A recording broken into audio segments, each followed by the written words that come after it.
Hey guys, we're back with another video, and in today's video I'm going to be showing you how to set up a simple checkpoint system for your game. So if we die here, you will notice that we get taken back to the starting position because we didn't make it to a checkpoint. But if we actually make it to a checkpoint, as you will see here, and then we die, we should spawn at that checkpoint. Then if I do that again here, and I die, we should spawn at this checkpoint. So this is what we're going to be making in this video. So before we actually begin, I do want to mention that this video is made possible because of the Go Godot Jam. So if you don't know what Go Godot Jam is, it's essentially a month-long festival celebrating the Godot engine, where hosts are hosting new events every single day for the entire month of November. So if you want to learn more about the actual events and the actual jam itself, you can visit the website. Anyway, with all that said, let's actually jump right into this video.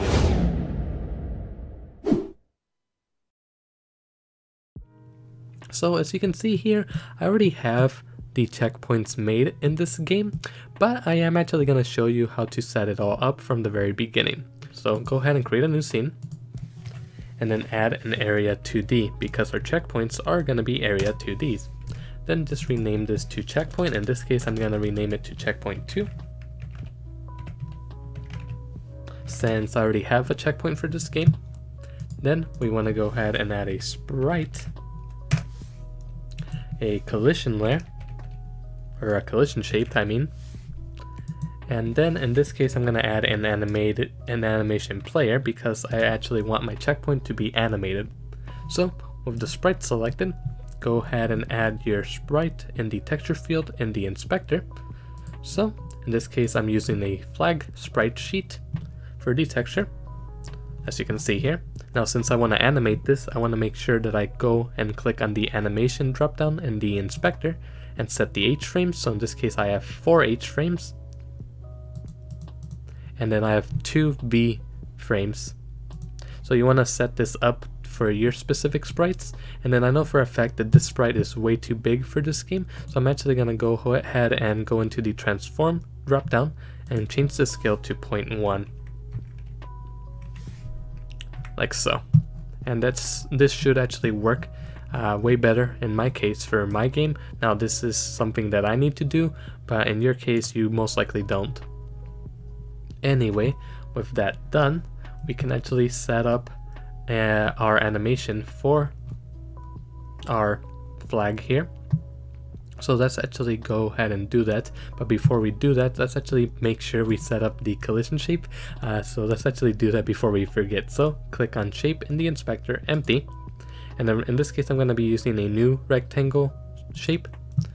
So this should work fine. I'm just going to move it up, and I'm just eyeballing it because I'm not too worried about it. And this size looks fine to me. Now obviously you can resize it to whatever size you want. This is what I'm going to be using. Then now I can set up the animation. So click on with the animation player, click on animation, new, and then in this case I'm just going to call the animation active. And then I'm going to make it have a duration of 0.4.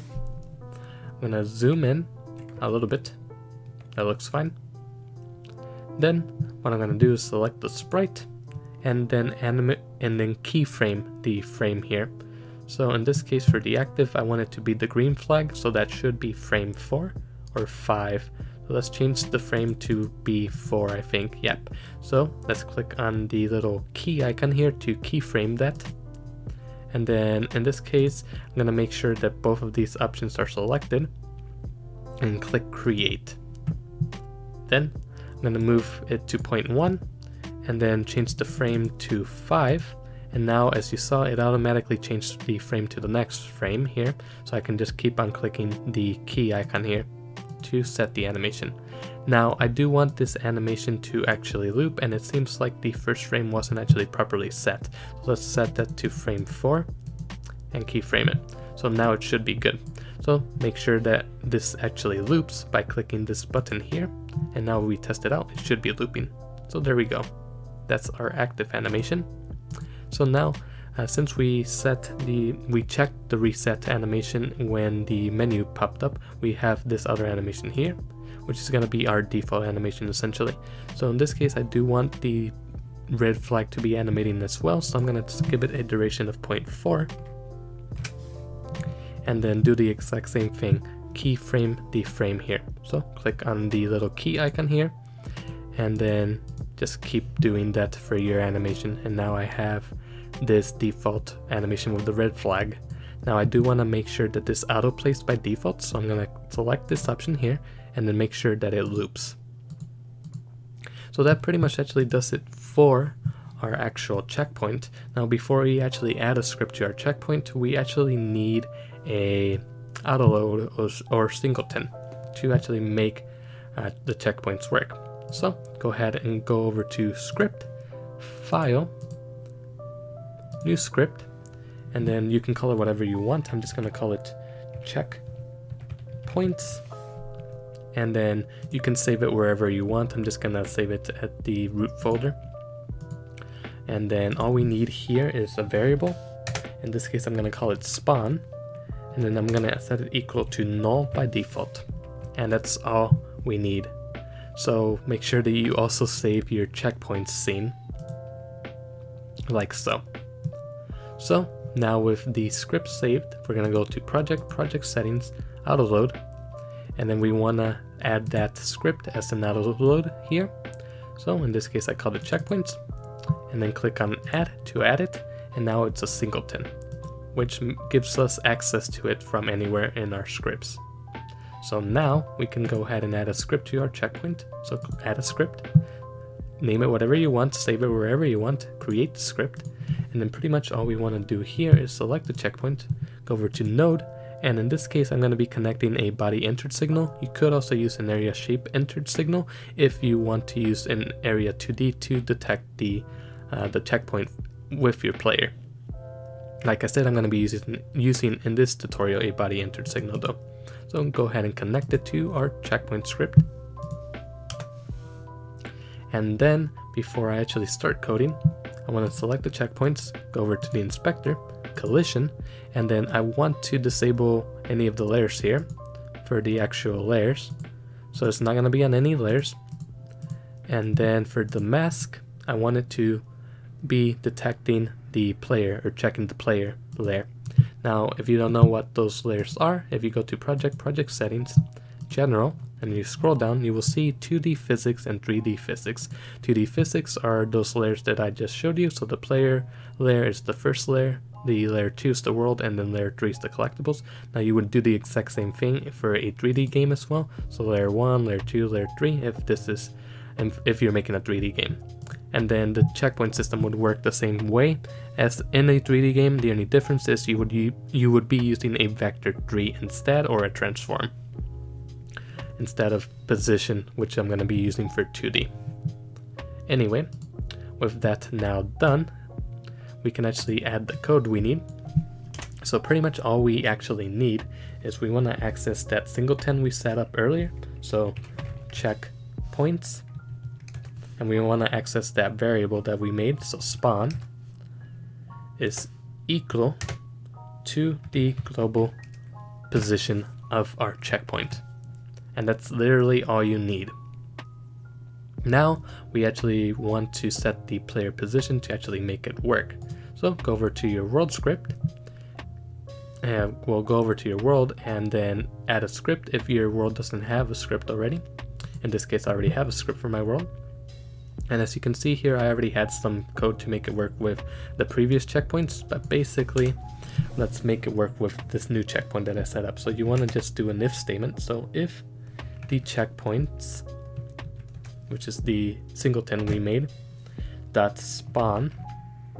So basically, we're checking if our checkpoints dot spawn exists. So by default, it's set to null, meaning that it doesn't exist. So this will be false. But if it does exist, we want it to do player dot global position is equal to the checkpoints dot spawn. Now this is already going to be a vector 2, so we don't have to do dot global position since this value already is a vector 2. And then else, if it doesn't exist, we're just going to do player dot global position is equal to my starting spawn dot global position. So my starting spawn global position, so if I actually go to my world, there's a position 2D, which I renamed to starting point or starting spawn, and this is where my player will spawn at the very beginning of the game if we haven't made it to a checkpoint. Basically, that's what we're doing with these lines of codes here. That's what we're checking.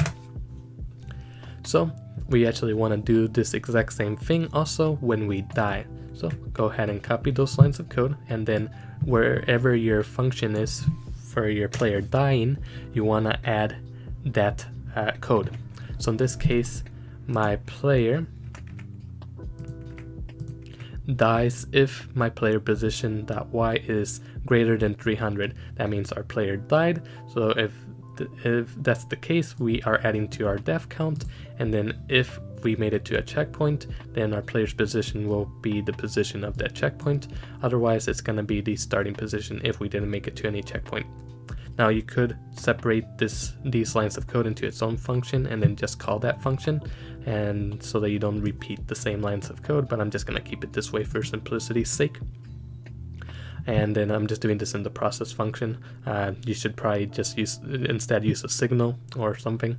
It just depends how you coded your game. This is an older game that I made, so the code isn't the best.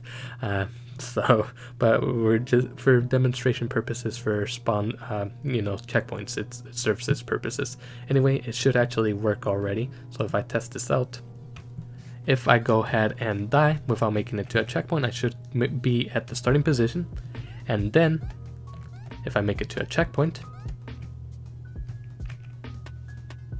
I don't get spun there. And I think that's because I forgot to actually add the new checkpoints to the game. So let's actually go to our world, delete the current checkpoints because those are the old checkpoints. And as you see, I have a node renamed to checkpoints, which is acting as a container for my checkpoints. So let's go ahead and instance in the checkpoints we just made and move them into place where we actually want them to be. So this one's going to be over here. That's fine. Then Control D to duplicate, and let's place another one over here. Now if I test it out, it should work. So we already saw that if we die without making it to a checkpoint, we will in fact not get there, and for some reason it's actually not working, which is very weird. So let me actually go to the scene here, check this out. So checkpoints dot, oh, and it is actually working. We just forgot to play the animation. So let's actually play the animation so that we know that the checkpoint is active. So to do that, we want to get a reference to the animation. So on ready var animation player is equal to animation player. Now here I can just do animation player dot play, and then we're gonna play the active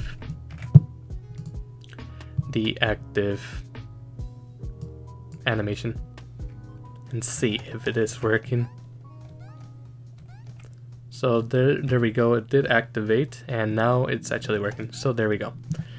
So we just needed to get rid of the old checkpoints and then add the new checkpoints. But there we go, it is actually working. Now there is a slight issue if you want to actually save the position of your player when you relaunch the game for the second time or third time. So if I actually do that, you will see that it doesn't actually save our player's position at the checkpoint. To do that, you need to make use of a save script, which I already have in this example here. So if I actually open up the save script, you will see that I already have a save script. So I'm not gonna explain everything in full detail. You can pause the video right now and copy the code if you want. That way you have the exact same code. Honestly, you don't need this. This is for settings, so you don't necessarily need this code. All you need is to make sure that you have a variable and for the spawn. So in this case, I have a dictionary called game data, and I actually set the spawn to the default null in here. So basically we have a constant save file and we're setting it to our save file path. We have this dictionary, which is empty, called game data. On ready, we're loading the data. The load data, what it does is it does var file is equal to file.new, and then it checks if the file exists. In this case, if the file doesn't exist, then we give the game data default values. So these are the default values for my settings, but the one that matters in this case is the spawn. So this is the name of our key, which is spawn, and then the default value is null. So if the save file doesn't exist, we're setting the game data spawn to null.